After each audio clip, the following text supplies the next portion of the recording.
As I was saying, sorry about that, the video cut off. Didn't realize the time was coming close to the end.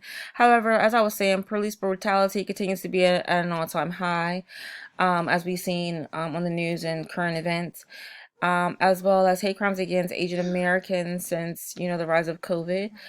Um, racism is a huge issue. And while there are many good organizations, people, groups, and things like that that are trying to combat racism, make things easier for, the world as a whole and families at risk, it's going to take a lot of work, and we still have a lot to do to combat racism and to assist the families who are being discriminated against or experiencing racism.